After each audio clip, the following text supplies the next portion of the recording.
Well, a humanitarian crisis is developing in Libya. The continuing siege of the town of Bani Walid, a former Gaddafi stronghold, has left residents without vital supplies. Dr. Abdul Hamid Al-Shandoli, a member of Bani Walid's social council, is inside the besieged city. He gave us his account of what exactly is happening there. The situation in Bani Walid is standard and bad.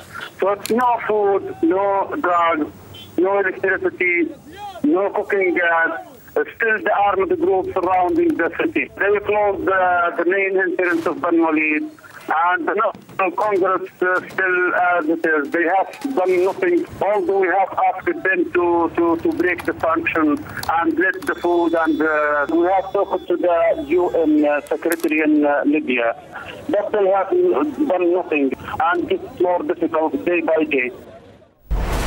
Right, let's discuss this further now with our journalist James Corbett. Good to see you today. The siege of Bani Walid basically started because the government wants to arrest the suspected murderers of the man credited with capturing Gaddafi. And the town failed to hand them over, though. But do you think the siege perhaps is too heavy-handed of a response?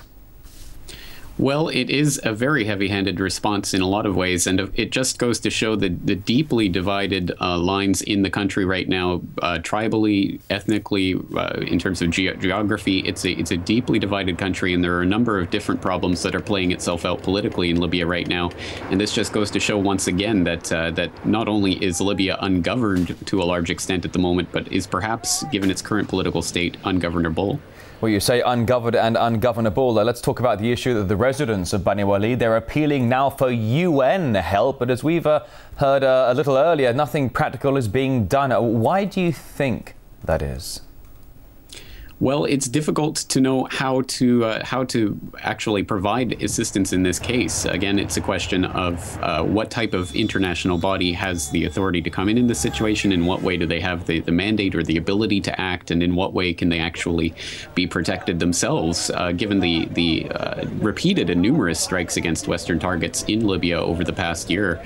I think it just goes to show that really the country is descending into a type of chaos that is really the predictable result of this type of regime change through violence that we've seen time and again throughout the past decade, from Afghanistan to Iraq to Libya and potentially now towards Syria. A predictable state of chaos, as you say, but certainly there's a political crisis developing as well.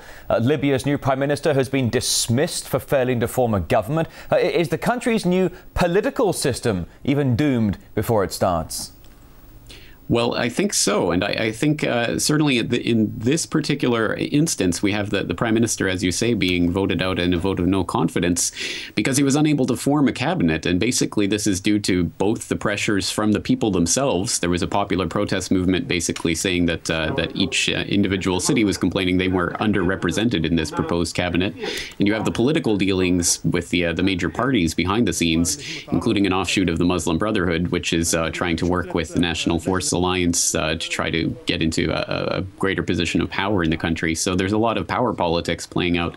And this, again, goes to show how deeply divided the country is at this point. And there's no easy solution on the horizon for the people of Libya. Now, James, forgive me, I'm running low on time here, but moments ago you drew up the comparisons of Iraq, Afghanistan, now Libya. What kind of lessons can be learned in regard to the long-running crisis inside Syria?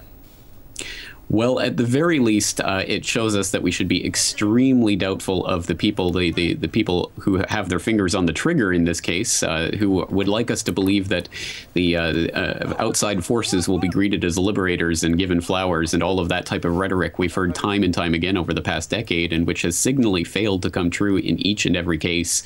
And I think we can imagine that this is exactly the type of situation that would be playing out in Syria if the Assad government was to be overthrown. I think we'd have the exact same types of problems. So I think there has to be at the very least, a great deal of skepticism about the way that the projected overthrow of the Assad government would play out if that were to take place. James Corbett, editor of the Corbett Report, live on RT. Thank you.